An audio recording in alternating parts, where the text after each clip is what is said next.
Hey guys, tonight, we're stepping back in time, not to the bustling marketplaces or the epic battles, but to a quieter, more contemplative corner of history. A medieval Japanese tea house. Imagine yourself leaving behind the cacophony of your day, the endless notifications, the blare of traffic. You're exchanging it for something simpler, something profound in its quietness. Picture soft light filtering through paper screens, the gentle whisper of wind through bamboo, and the distant murmur of water. It's a place where time slows, where every rustle of silk, every carefully placed utensil becomes a moment of profound significance. You might think it sounds a little too quiet, a little too slow, but don't worry. You probably won't survive this journey into serene boredom without succumbing to a deep, peaceful slumber. So, before you get comfortable, take a moment to like the video and subscribe, but only if you genuinely enjoy what I do here.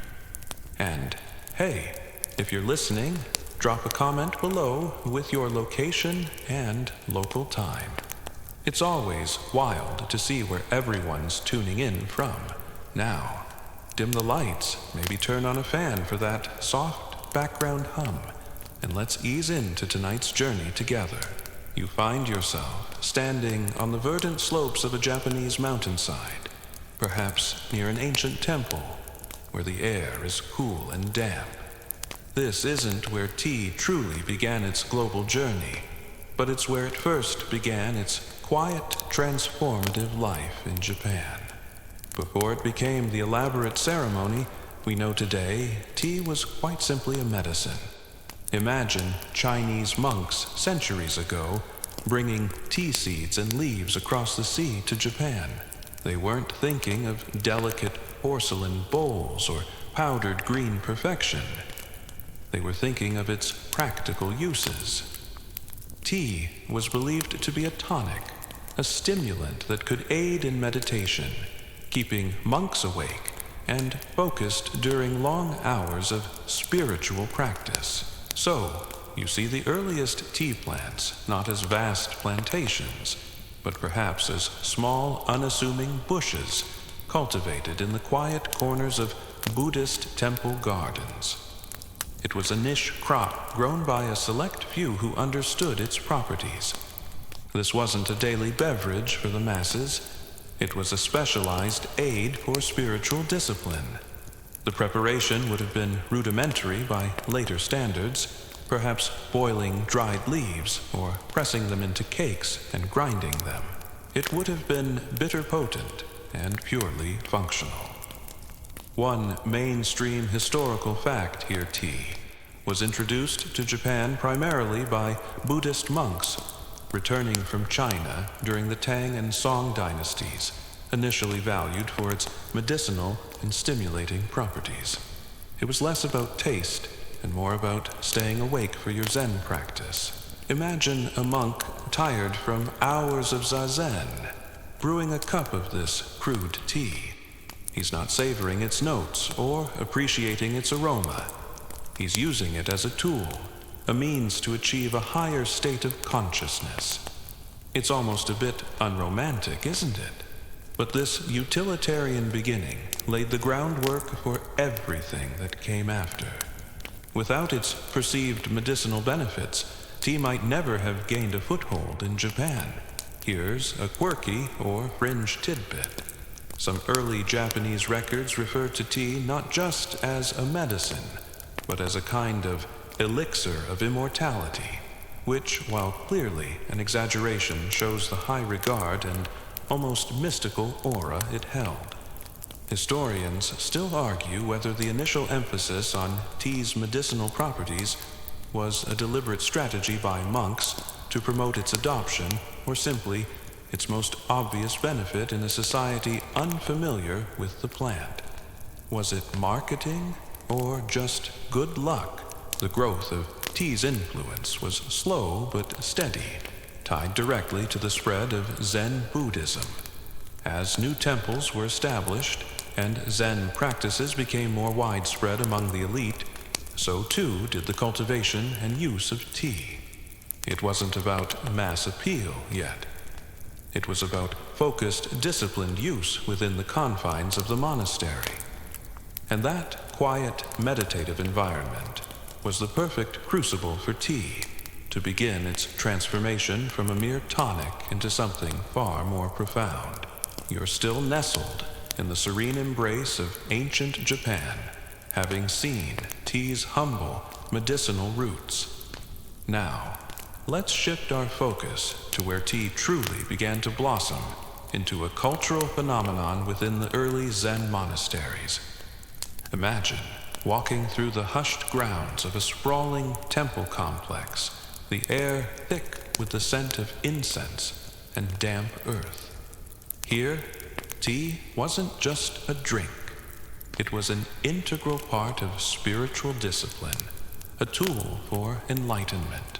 Within these quiet walls, monks carefully cultivated tea plants in small manicured gardens, often nestled against the backdrop of towering cedar trees or gently flowing streams. This wasn't about efficiency or yield. It was a meditative act in itself. You might see a lone monk tending the bushes, his movements deliberate, his mind focused, embodying the Zen ideal of finding enlightenment in everyday tasks. The cultivation of tea became a practice of mindfulness, a living embodiment of their philosophy.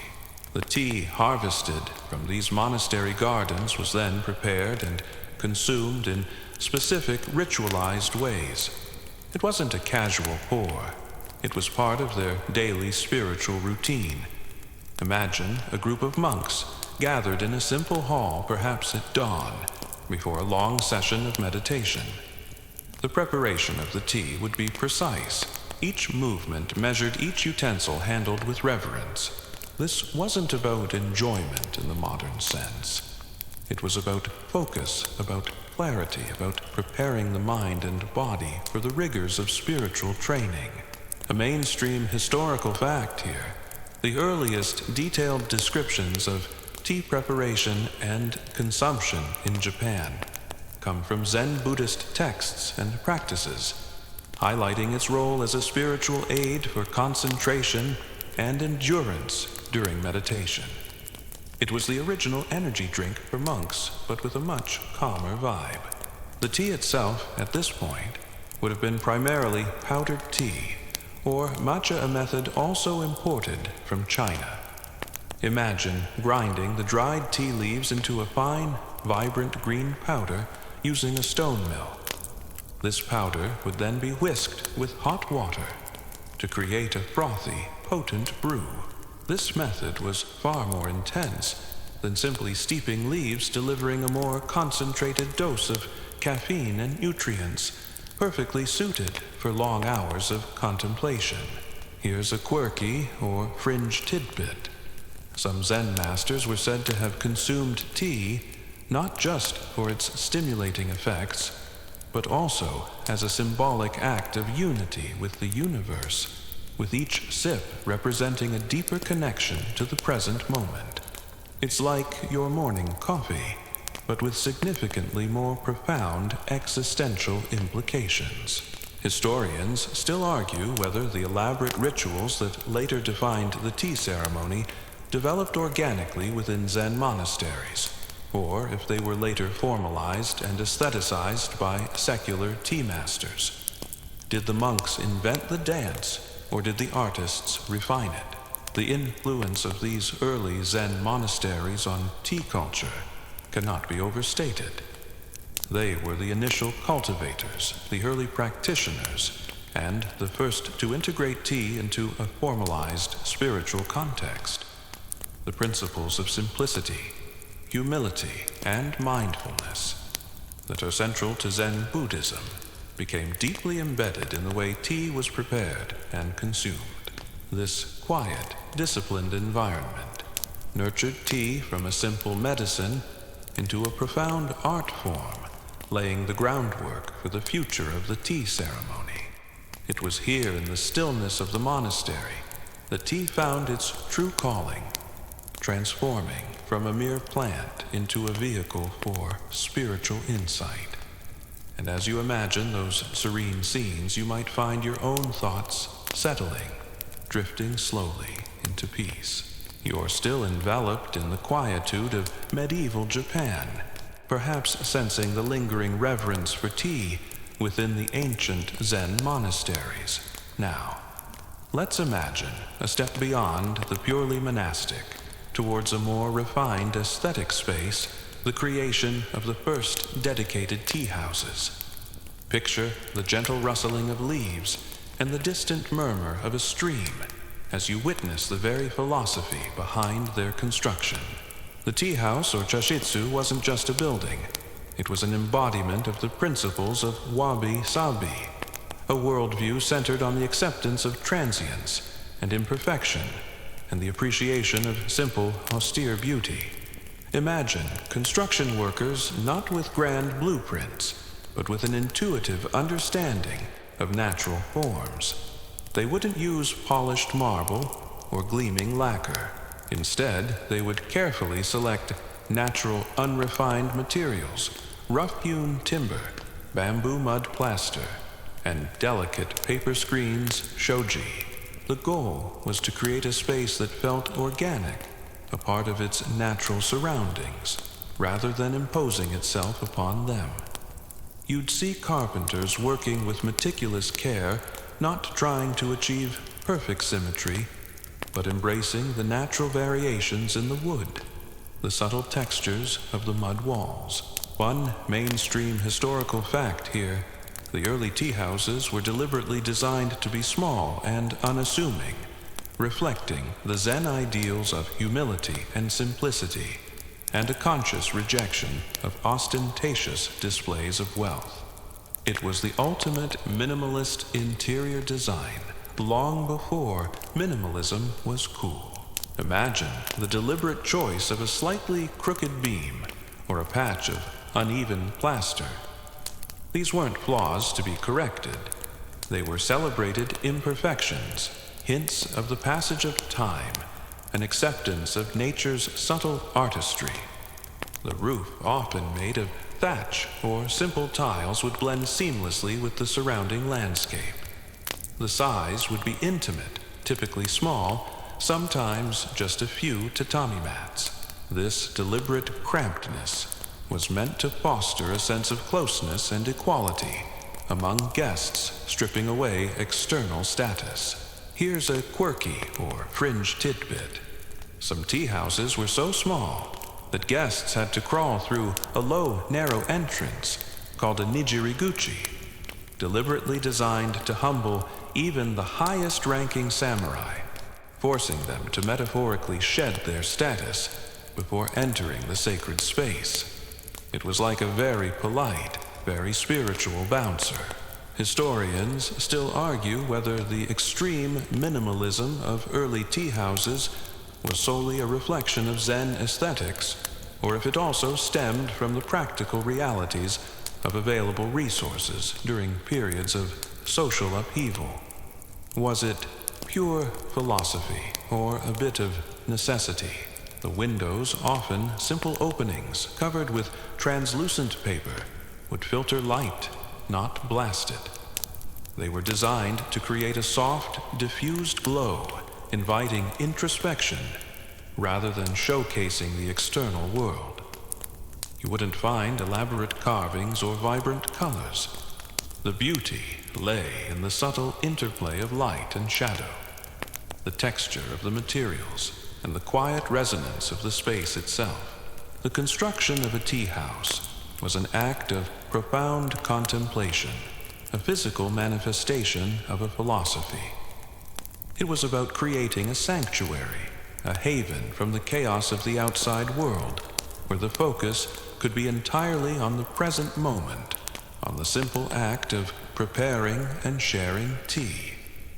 Every element, from the choice of wood to the placement of a single rock outside, was carefully considered to evoke a feeling of naturalness and peace. And as you envision these simple, beautiful structures emerging from the earth, you might feel a deep sense of calm settling over you.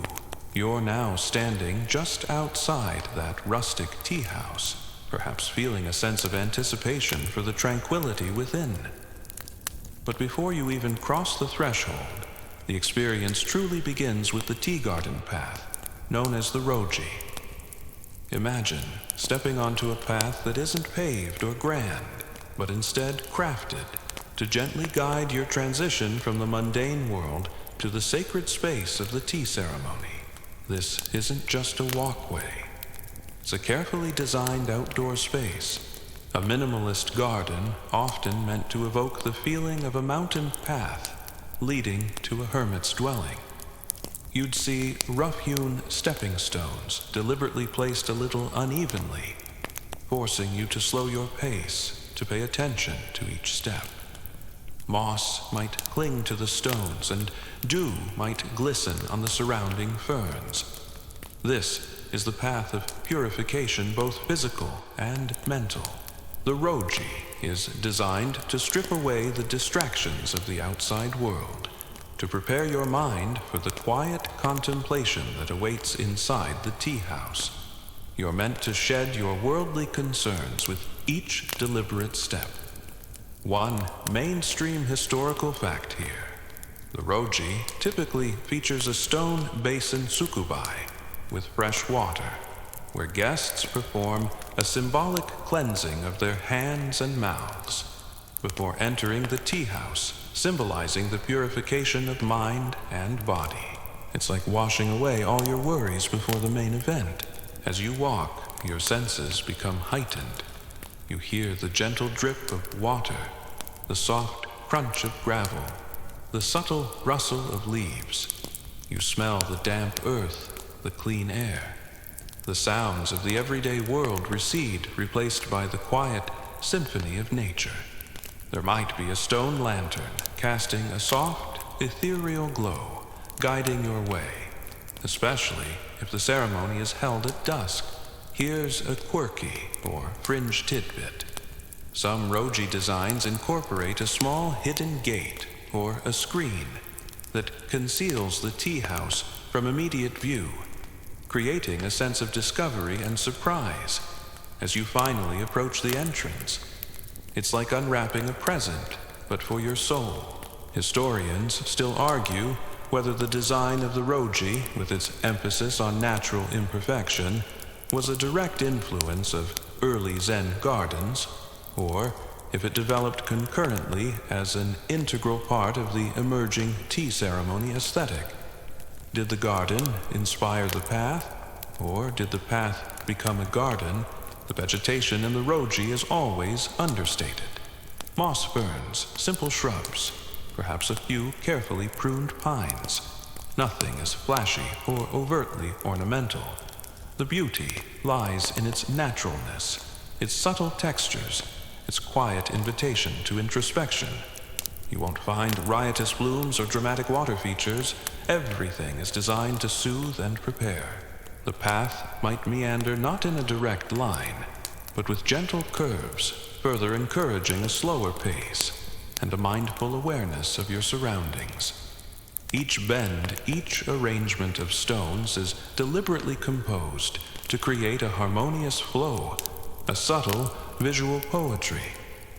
It's a journey, not just a walk, and its purpose is to cleanse your spirit before you enter the sacred space of the tea house. By the time you reach the low entrance, you're not just physically present.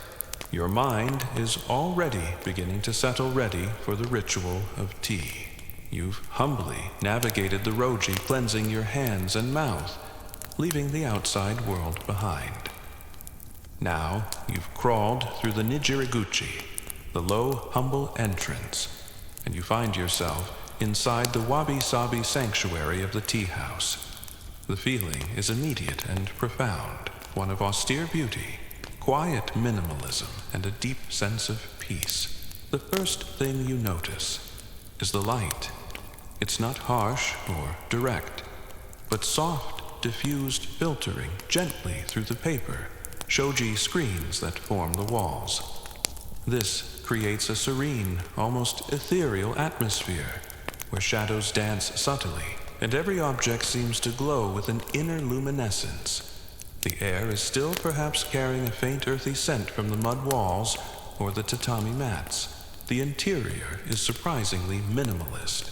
There are no grand furnishings, no elaborate decorations. The walls are often made of simple mud plaster, sometimes with a faint texture or a natural imperfection that is celebrated rather than hidden. The ceiling might be of rough-hewn wood or bamboo, adding to the rustic, natural feel. The floor is covered with tatami mats, soft and yielding underfoot, defining the space and dictating where you sit and move. A mainstream historical fact here: the traditional tea house often features a tokonoma, an alcove or recessed space, where a single hanging scroll, often a Zen calligraphy, and a simple flower arrangement ikebana are displayed. These are the only intentional decorative elements chosen with great care to reflect the season and the host's aesthetic. It's an exercise in intentional curated beauty, where less is profoundly more. Every object within the tea house is chosen with intention, reflecting the principles of wabi-sabi, an appreciation of transience, imperfection, and deep, unassuming beauty. A single gnarled branch in the flower arrangement, a crackle in the glaze of a ceramic bowl, the subtle patina on a wooden beam. These aren't flaws, but signs of age, of nature's touch, of the beauty of impermanence. You are meant to find beauty in the unadorned, the authentic. Here's a quirky or fringe tidbit. Sometimes a shabana, tea flower arrangement in the tokonoma, will consist of just one or two simple blossoms, perhaps picked from the roji garden, deliberately arranged to look as if they grew naturally, unforced by human hands. It's about letting nature speak for itself, with just a gentle nudge.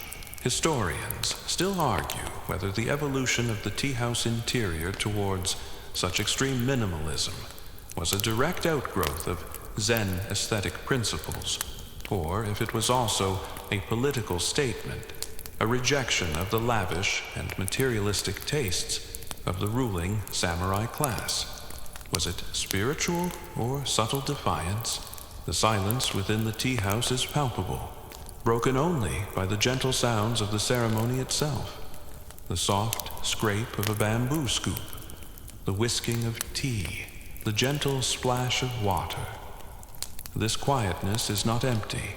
It is pregnant with meaning, inviting introspection and a deep connection to the present moment. You are meant to be fully present, aware of every sensation, every subtle detail.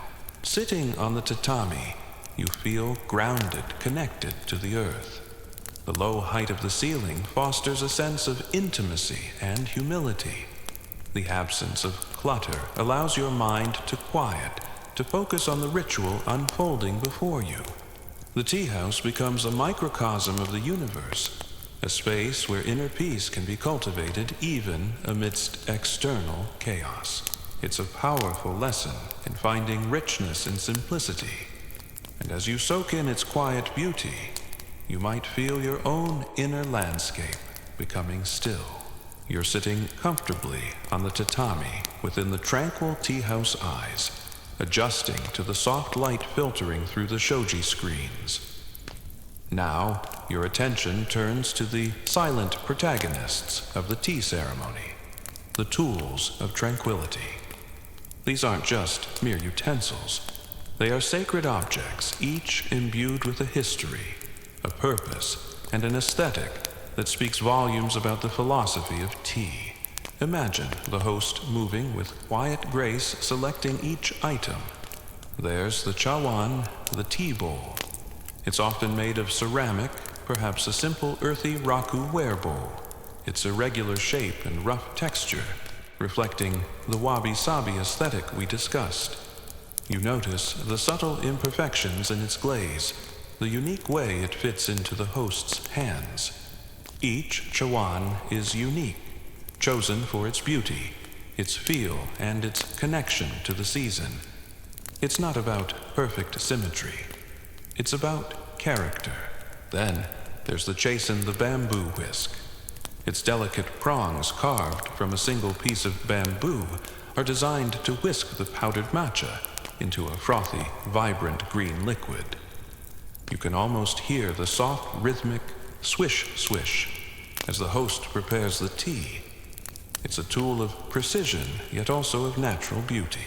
One mainstream historical fact here: the specific design and materials of tea ceremony utensils were refined over centuries with certain esteemed master craftsmen, creating pieces that became highly prized and even revered, some passed down through generations. These weren't factory-made. They were works of art.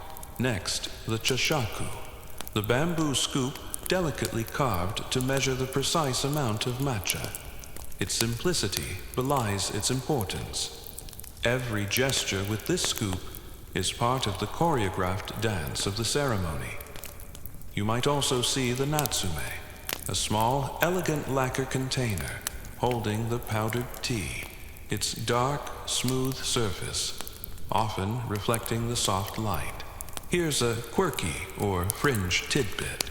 Sometimes a tea master would deliberately choose a chawan that had a slight crack or chip, not out of carelessness, but to highlight the beauty of repair, often mended with gold lacquer, in a technique called kintsugi, which celebrates the history and resilience of the object. It's like valuing a scar, acknowledging its journey. Historians still argue whether the deliberate asymmetry and imperfection of many tea ceremony utensils were solely a reflection of Zen aesthetics, or if it also served a practical purpose, making each item unique and preventing mundane mass production. Was it philosophical, or just good branding? The kama, or iron kettle, is another central piece often placed over a small charcoal brazier huro, or sunk into the floor hearth row depending on the season. Its dark, sturdy presence speaks of elemental strength. The water within it will be heated to the perfect temperature, and its gentle murmur will become part of the tranquil soundscape of the tea house. Even the chakin, the small white linen cloth used to wipe the tea bowl, is treated with reverence. Every fold, every placement is precise and intentional.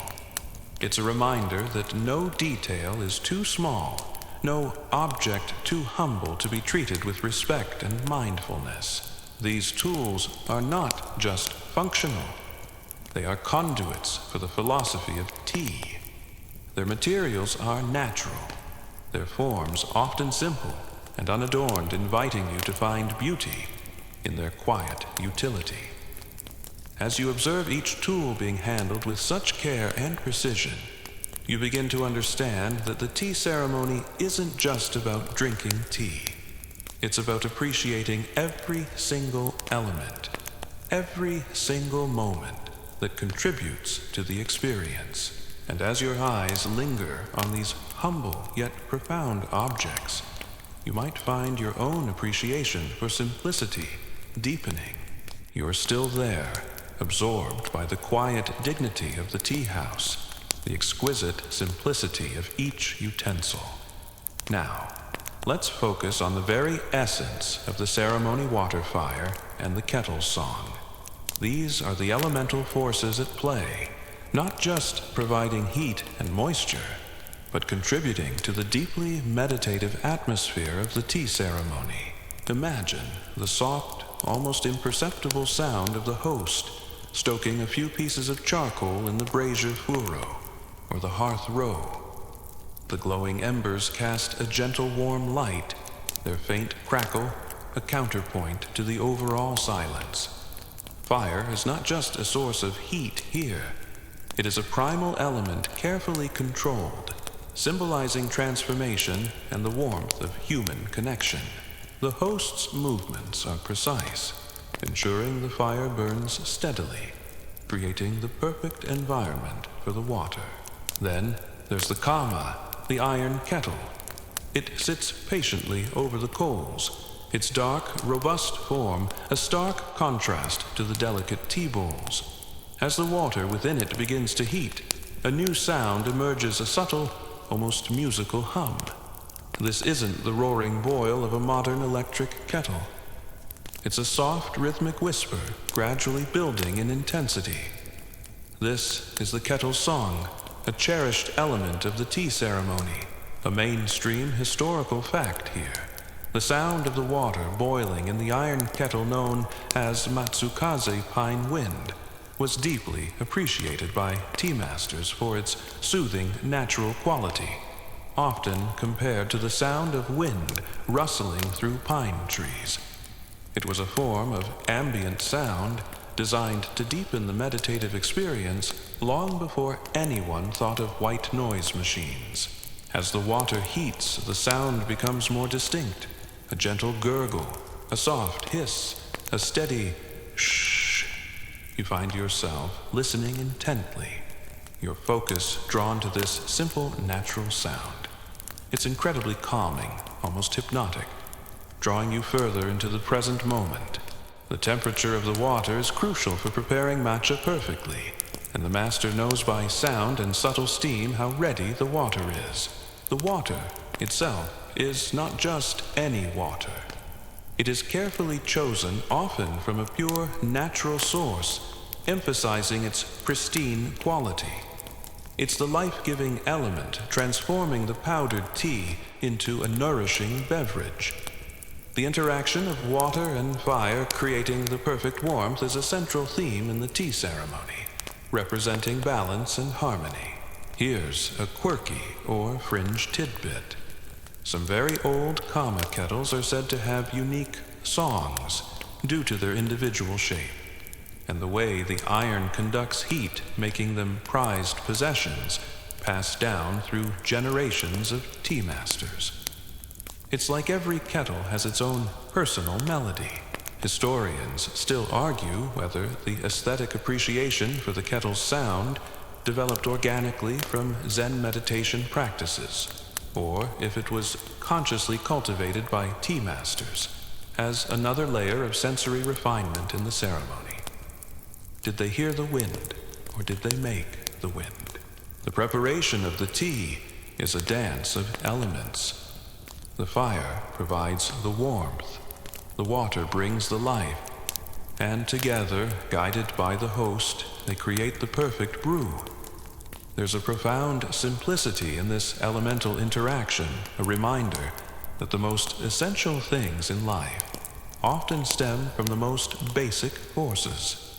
As you listen to the kettle's quiet song, you might feel a deep tranquility wash over you, a quiet harmony settling in your own mind.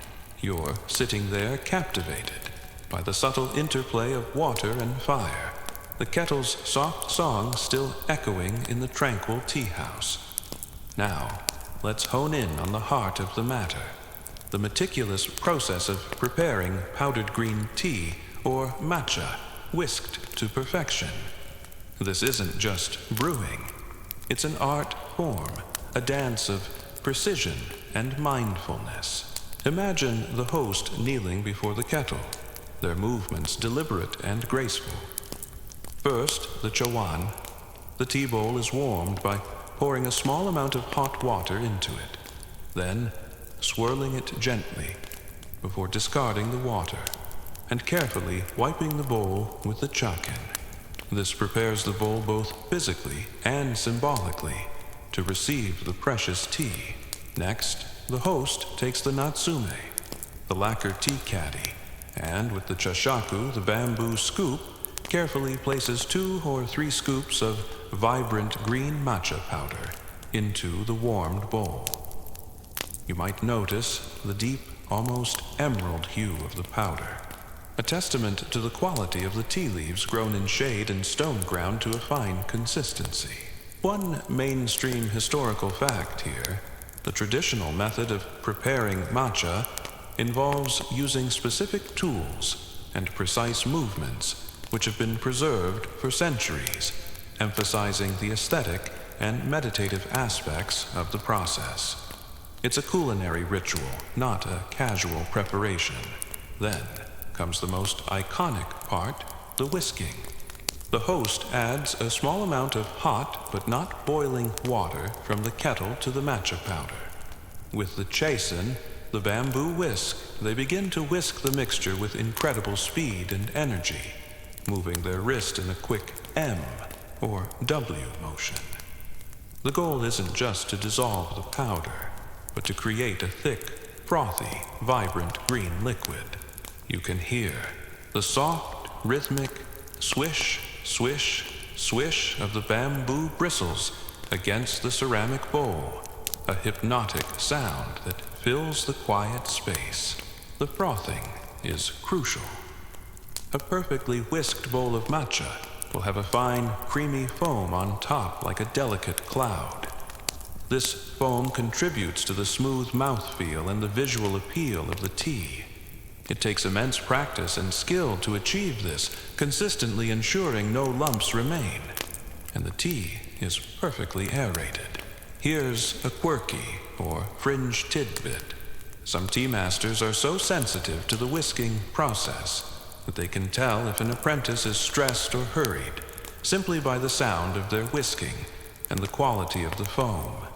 It's like their emotions are literally reflected in the tea.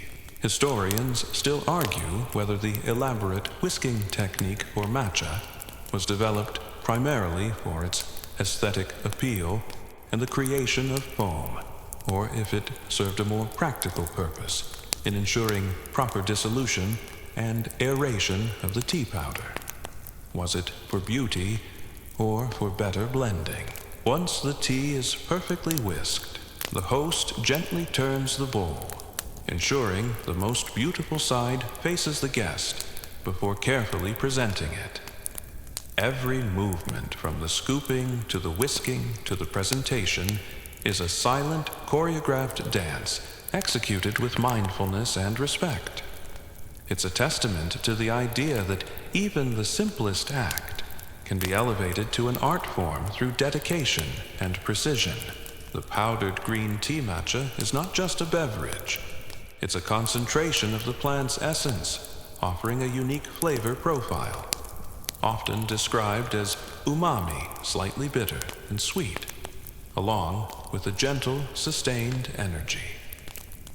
The process of preparing it is a journey into focused patience and appreciation for the present moment.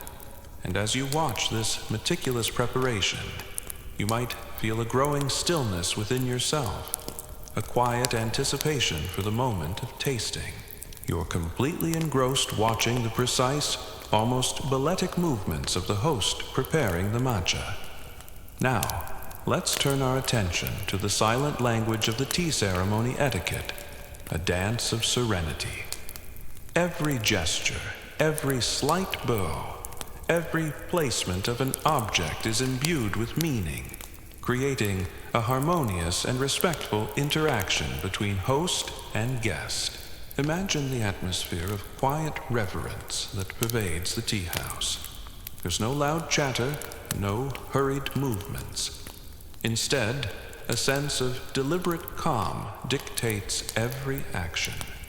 When you, as a guest, receive the tea bowl, you instinctively know to hold it with both hands, turning it slightly to appreciate its most beautiful side, avoiding the front that the host presented. This isn't just about politeness. It's about acknowledging the host's effort and the beauty of the object. A mainstream historical fact here, the formalized etiquette of the Japanese tea ceremony, chado or shanoyu, developed over centuries, largely influenced by Zen Buddhist principles, emphasizing respect, purity, tranquility, and harmony in every aspect of the gathering. It's a highly structured interaction, but designed to feel utterly natural and graceful. Think of it as a form of social choreography where everyone knows their steps perfectly. As you drink the tea, You do so slowly, mindfully, savoring each sip. After drinking, you wipe the rim of the bowl and turn it back to its original position before returning it to the host. These seemingly small gestures are crucial. They demonstrate respect for the host, for the tea, and for the shared space. There are subtle bows exchanged at various points, a silent acknowledgement of presence and gratitude. The conversation, if any, is subdued and thoughtful. It might revolve around the beauty of the tea bowl, the simplicity of the flower arrangement in the tokonoma, or the soft sounds of the kettle. It's not about superficial chatter, but about connecting on a deeper, more mindful level. The emphasis is on appreciating the moment, the shared experience, and the quiet beauty of the surroundings. Here's a quirky or fringe tidbit. In some tea ceremony schools, there are specific instructions on how to subtly admire the chasen bamboo whisk and the chashaku bamboo scoop after the tea has been served, holding them in a specific way and bowing to them as a gesture of appreciation for their craftsmanship and utility. It's like a quiet applause for the tools themselves. Historians still argue whether the rigid adherence to tea ceremony etiquette was primarily a means of achieving spiritual discipline and mindfulness, or if it also served as a subtle way to reinforce social hierarchy and differentiate the elite who mastered such complex rituals. Was it Zen, or was it social climbing? The host's movements are equally precise. Every scoop of matcha, every pour of water, every whisk of the chasen is executed with a deliberate, almost meditative flow. There is a sense of purpose and grace in each action, transforming the mundane act of making tea into a profound art. Their stillness, their focus invites the same from the guests. This intricate dance of etiquette creates a profound sense of harmony within the tea house. It's a shared experience where both host and guest contribute to the creation of a serene and respectful atmosphere. It's about more than just drinking tea. It's about practicing mindfulness, respect, and humility in every interaction. And as you observe this quiet ballet of serenity, you might find yourself moving with a newfound grace, a deep sense of calm settling within you, or completely engrossed, watching the precise, almost balletic movements of the host preparing the matcha. Now, let's turn our attention to the silent language of the tea ceremony etiquette, a dance of serenity. Every gesture, every slight bow, every placement of an object is imbued with meaning, creating a harmonious and respectful interaction between host and guest. Imagine the atmosphere of quiet reverence that pervades the tea house. There's no loud chatter, no hurried movements. Instead, a sense of deliberate calm dictates every action. When you, as a guest, receive the tea bowl, you instinctively know to hold it with both hands, turning it slightly to appreciate its most beautiful side, avoiding the front that the host presented. This isn't just about politeness. It's about acknowledging the host's effort and the beauty of the object. A mainstream historical fact here, the formalized etiquette of the Japanese tea ceremony, chado or chanoyu, developed over centuries, largely influenced by Zen Buddhist principles, emphasizing respect, purity, tranquility, and harmony in every aspect of the gathering. It's a highly structured interaction, but designed to feel utterly natural and graceful. Think of it as a form of social choreography, where everyone knows their steps perfectly. As you drink the tea, you do so slowly, mindfully, savoring each sip. After drinking, you wipe the rim of the bowl and turn it back to its original position before returning it to the host. These seemingly small gestures are crucial. They demonstrate respect for the host, for the tea, and for the shared space. There are subtle bows exchanged at various points, a silent acknowledgement of presence and gratitude. The conversation, if any, is subdued and thoughtful. It might revolve around the beauty of the tea bowl, the simplicity of the flower arrangement in the tokonoma, or the soft sounds of the kettle. It's not about superficial chatter, but about connecting on a deeper, more mindful level. The emphasis is on appreciating the moment, the shared experience, and the quiet beauty of the surroundings. Here's a quirky or fringe tidbit in some tea ceremony. Schools, there are specific instructions on how to subtly admire the chastened bamboo whisk and the shashaku bamboo scoop after. The tea has been served holding them in a specific way and bowing to them as a gesture of appreciation for their craftsmanship and utility.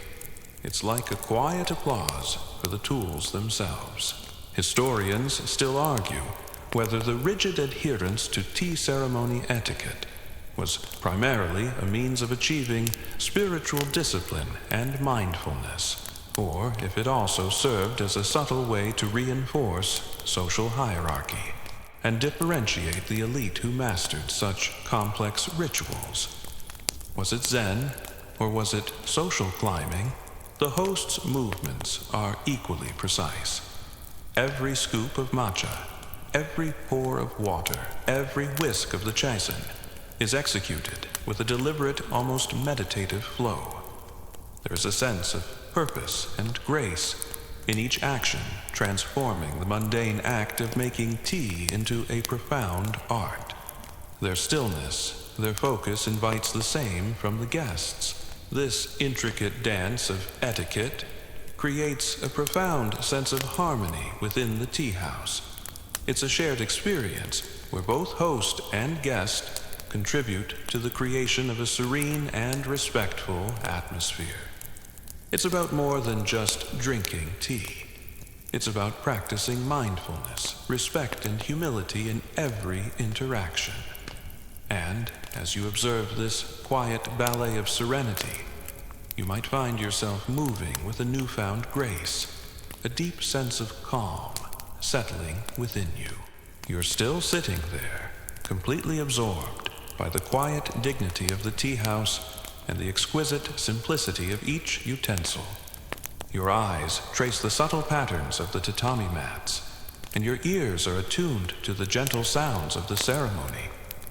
Now, imagine a slight shift in the quiet hum of the tea house, a subtle ripple in the serene atmosphere.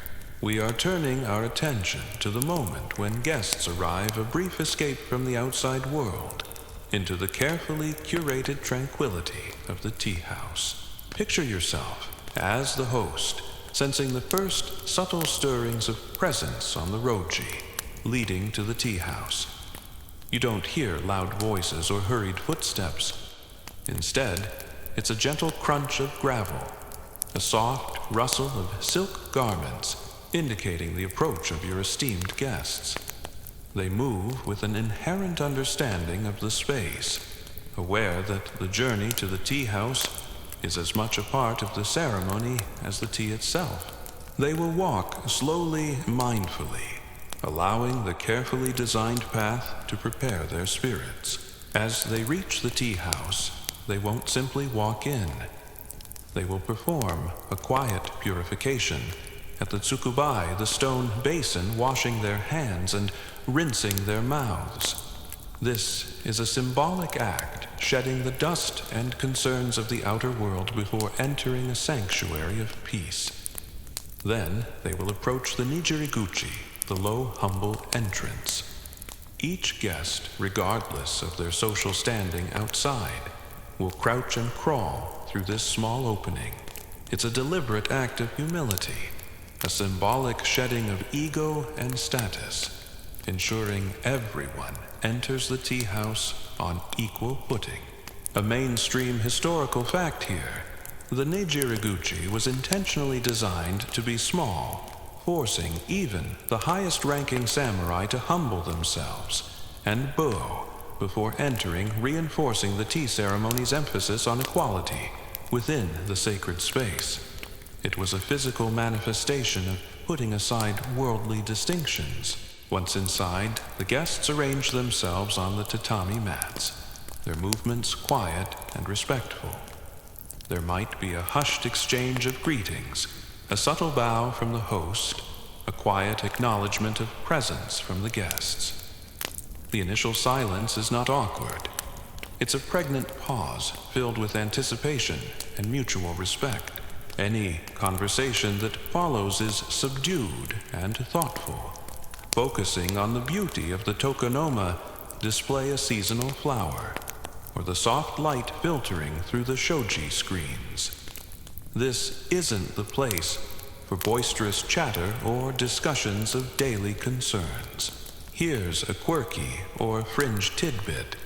Sometimes guests would bring a small, understated fan to the tea ceremony, not just for cooling, but as a subtle prop for bowing or indicating appreciation, sometimes even using it to discreetly block their breath from touching the tea bowl during a quiet moment of contemplation. It was a multifunctional, silent communicator. Historians still argue whether the quietude and restraint in communication during the tea ceremony were primarily a reflection of Zen monastic practices, or if it also served as a subtle social mechanism to control interaction and maintain an aura of exclusivity. Was it about inner calm or just keeping up appearances? The entry of guests transforms the tea house from an empty space into a living, breathing sanctuary. Each presence adds to the harmony, creating a shared experience of tranquility. For a brief period, the outside world ceases to exist. The hurried pace of life, the anxieties, the social pressures, all are left beyond the threshold. Inside, there is only the present moment, the ritual and the quiet company of others. It's a profound act of escape, a temporary respite for the soul, preparing the mind for the deep relaxation that leads to sleep. You're still nestled in the heart of the tea house now, with the quiet presence of the guests adding to the serene atmosphere. You've witnessed the seamless transition from the outside world to this inner sanctuary. Now, let's consider how this quiet ritual, far from being static, beautifully reflects the constant rhythm of nature, the seasonal flavors, the art of change. Imagine the host subtly adjusting the elements of the tea ceremony to align with the time of year. This isn't just about changing decorations. It's a deep philosophical practice, acknowledging the transience of life and the inherent beauty in nature's cycles. The tea ceremony becomes a living poem, celebrating the fleeting moments of each season.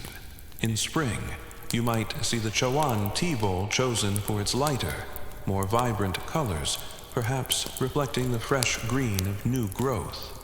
A single, delicate cherry blossom, or a branch of plum blossoms might grace the tokonoma, symbolizing renewal and the awakening of nature. The tea itself might feel crisper, a nod to the fresh energies of the season. It's an embrace of new beginnings. As summer arrives, the ceremony adapts to the warmth.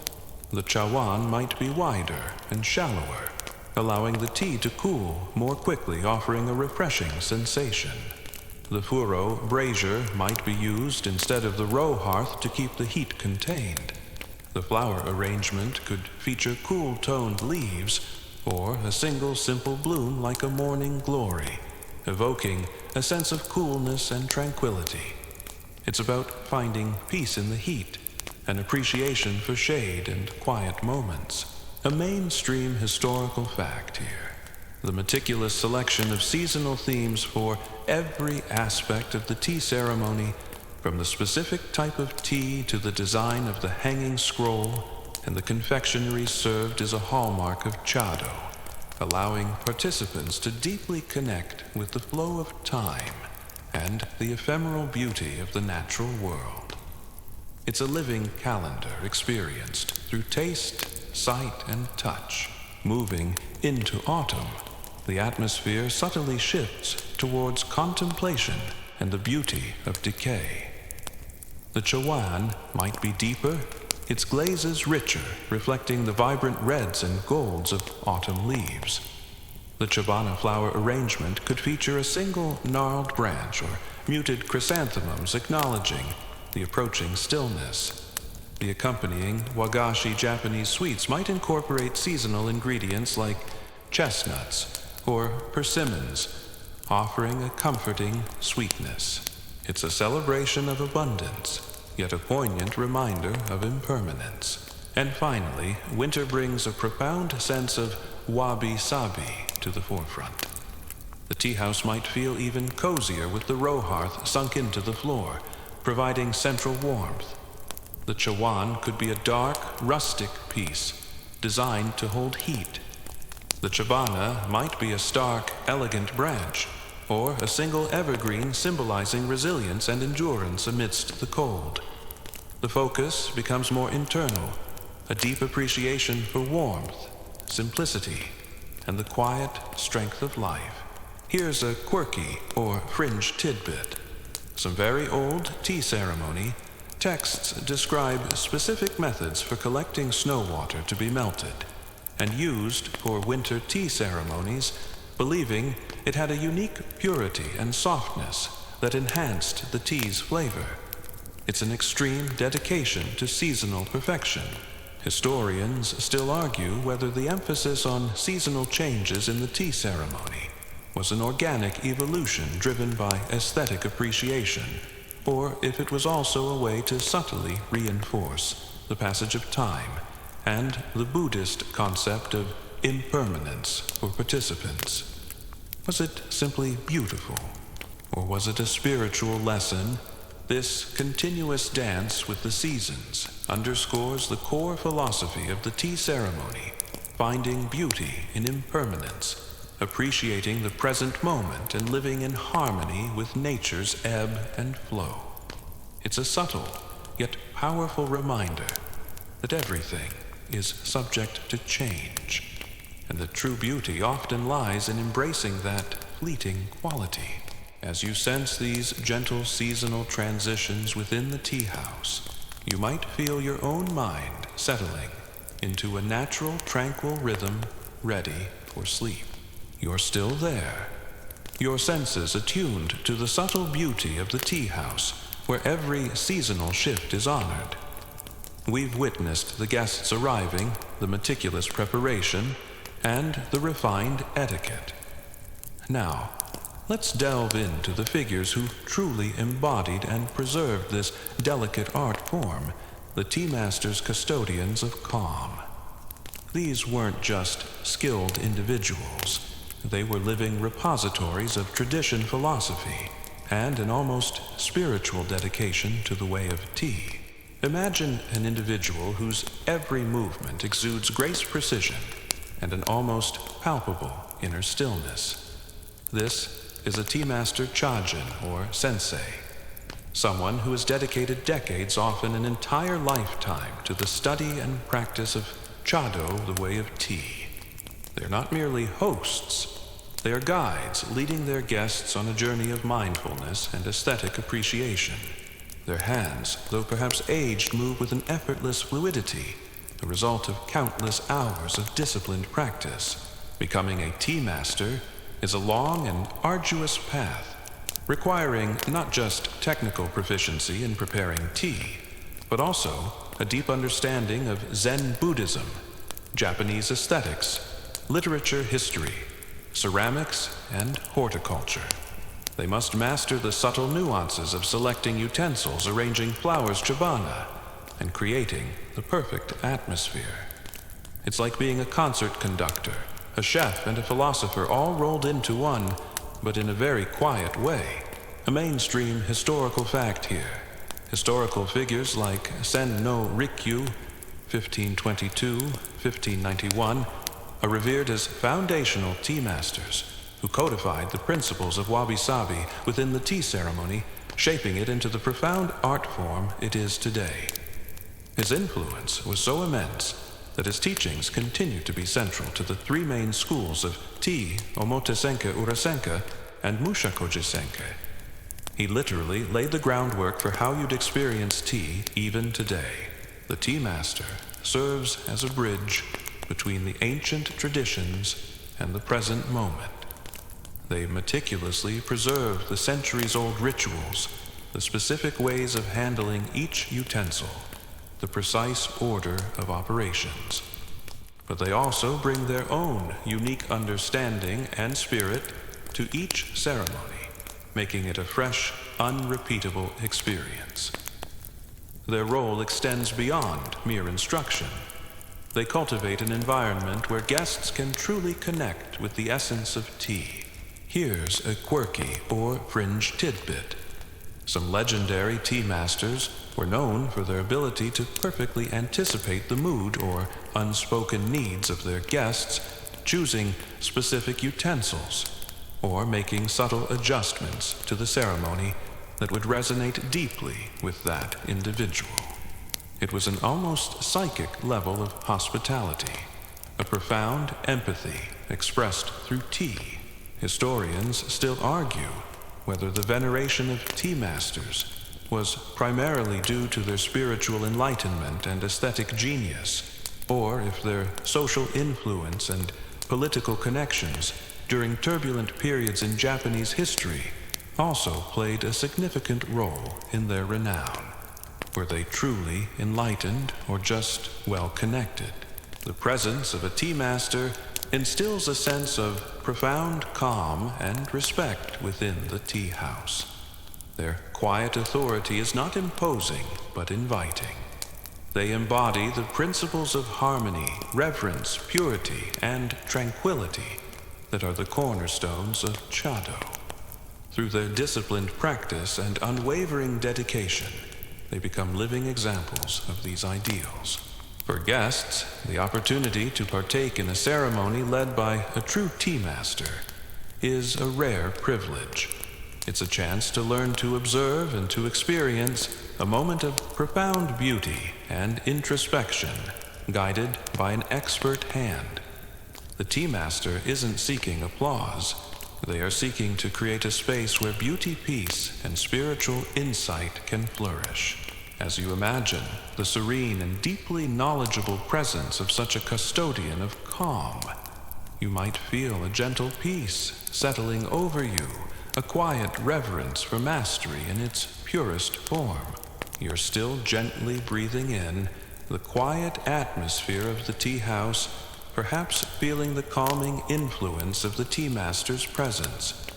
We've explored the physical space, the tools, the rituals, and the people. Now let's delve deeper, considering the profound ideas that underpin the entire experience, beyond the bowl philosophy's whisper. The tea ceremony is far more than just a drink. It's a living, breathing expression of Zen and aesthetic principles designed to guide you towards deeper understanding. Imagine the subtle layers of meaning embedded in every element of the ceremony. The rustic, imperfect beauty of the Chowan tea bowl is a direct manifestation of wabi-sabi. This isn't about grand statements. It's about finding beauty in the austere, the transient, the flawed. A cracked glaze, a natural asymmetry. These are not imperfections to be hidden, but celebrated signs of age and authenticity. You are encouraged to find profound beauty in simplicity and impermanence, much like the changing seasons that flow through the tea house. The precise economical movements of the host embody the Zen principle of mindfulness. Every gesture, every placement of a tool is done with complete awareness and intention. There is no wasted movement, no hurried action. This encourages the guest to also be fully present, to observe every detail, to experience the moment without distraction. It's a subtle lesson in being completely immersed in the now. A mainstream historical fact here, the philosophy of Ichigo Ichi, one time, one meeting, is central to the tea ceremony, emphasizing that each gathering is a unique, unrepeatable moment that should be cherished as if it were the only one. This encourages both host and guest to give their full attention and appreciation to the present experience. It's a powerful reminder to savor every moment, because you'll never get it back. The deliberate minimalism of the tea house interior and the Roji tea garden path reflects a rejection of materialism and an embrace of simplicity. By stripping away external adornments and distractions, the mind is freed to focus on the essential. The very act of crawling through the Nijiriguchi low entrance to enter the tea house is a symbolic act of leaving worldly concerns and ego behind, entering a space where all are equal. Here's a quirky or fringe tidbit. Some Zen koans, paradoxical riddles used in meditation, are said to have been inspired by or relate to specific aspects of the tea ceremony, like the sound of boiling water or the feeling of a rough tea bowl, highlighting the deep integration of tea and spiritual inquiry. It's like a puzzle for your soul served with tea. Historians still argue whether the philosophical depth of the tea ceremony was a deliberate construct by early tea masters, or if it evolved organically from the inherent meditative qualities of the practice itself, with philosophy being later articulated.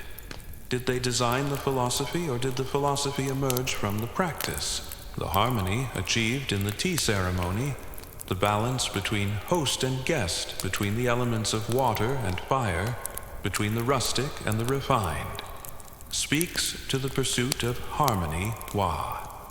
The respect shown for each object, each person, and the environment reflects reverence, k. The purity of the tea and the cleanliness of the space represent purity, sei. And the ultimate goal of the ceremony, the cultivation of inner peace, is tranquility, jaku. These four principles, wa, ke, sei, jaku, form the essence of chado. The tea ceremony is a profound escape, an opportunity to step away from the noise and chaos of daily life and enter a realm of quiet contemplation. It's a moment to reconnect with nature, with oneself, and with others on a deeper, more authentic level. It's a silent lesson in how to live mindfully, finding beauty and meaning in the simplest of actions. As you absorb these philosophical whispers, you might find your own thoughts settling, drifting slowly into the gentle current of sleep. You're still held gently in the tranquil embrace of the medieval Japanese tea house, your mind slowly absorbing the philosophical whispers that permeate every quiet corner. We've explored the depths of its etiquette and the profound ideas it embodies. Now, let's truly appreciate its core function as a haven, the tea house as retreat.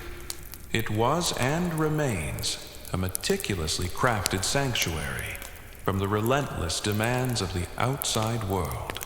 Imagine the turbulent social climate of medieval Japan, the constant political intrigues, the shifting loyalties of samurai, the anxieties of war, or simply the relentless pace of daily life in a bustling city. Life was often precarious, filled with stress and uncertainty. People yearned for a place of refuge, a space where they could temporarily shed their burdens and find solace. The tea house offered precisely that. When you step onto the Roji and through the Nijiriguchi, you are quite literally leaving the outside world behind. The low entrance forces you to bow symbolically, shedding your status and ego. The minimalist design of the tea house, devoid of distracting ornamentation, prevents your mind from wandering. The deliberate quiet, broken only by the sounds of the ceremony, silences the cacophony of external thoughts and worries. This isn't just a place to drink tea. It's a meticulously designed environment for mental and spiritual detoxification. A mainstream historical fact here. During periods of intense political upheaval and warfare in medieval Japan, the tea house became a crucial neutral ground where even rival samurai could meet in peace, setting aside their swords and their feuds within its sacred walls. It provided a temporary, unspoken truce, emphasizing harmony above all else. Imagine having to put your centuries-old family grudge on hold for a nice cup of tea. Within the tea house, time itself seems to slow down. The precise, deliberate movements of the host, the rhythmic whisking of the tea, the quiet appreciation of each utensil. These actions create a profound sense of the present moment. There's no rush, no urgency. You are encouraged to be fully here fully, now escaping the pressures of past regrets or future anxieties. This focus on the present is a powerful antidote to a busy, demanding life. Here's a quirky or fringe tidbit.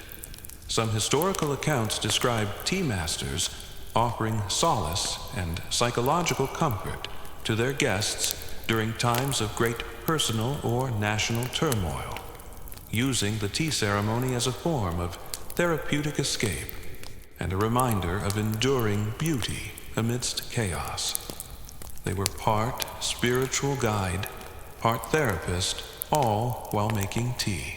Historians still argue whether the tea house's role as a retreat was a deliberate invention to address societal needs, or if its inherent spiritual and aesthetic qualities naturally made it a haven that people gravitated towards. Did they build it as a retreat, or did it simply become one? The simple beauty of the natural materials, the wood, the bamboo, the mud walls, connects you to the earth, grounding your spirit. The filtered light creates an atmosphere of gentle introspection. The warmth of the tea in your hands, the delicate taste, the comforting aroma. All these sensory experiences contribute to a feeling of deep peace and contentment. It's a holistic retreat engaging all your senses in a calming, restorative way. The tea house, then, is a deliberate oasis, a pocket of tranquility in a often turbulent world. It offers a unique opportunity for self-reflection, for quiet connection with others, and for a profound respite from the stresses of daily existence. It teaches the invaluable lesson that sometimes the greatest strength lies in quiet contemplation, in finding beauty in simplicity, and in embracing the peace that can be found within. As you imagine this ultimate retreat, you might feel your own worries dissolving your mind, settling, and a deep, peaceful sleep beginning to take hold.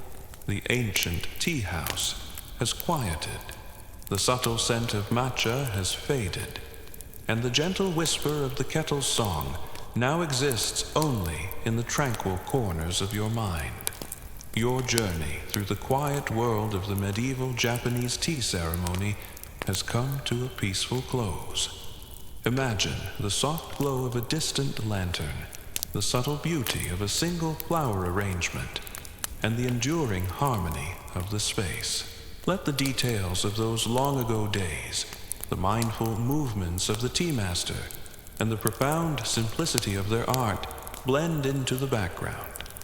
There's nothing left to do now, but let your mind ease your thoughts, soften, and drift gently into the deep, peaceful embrace of sleep. May your dreams be filled with quiet contentment and perhaps the faint, comforting aroma of freshly whisked matcha. End of script. Sweet dreams.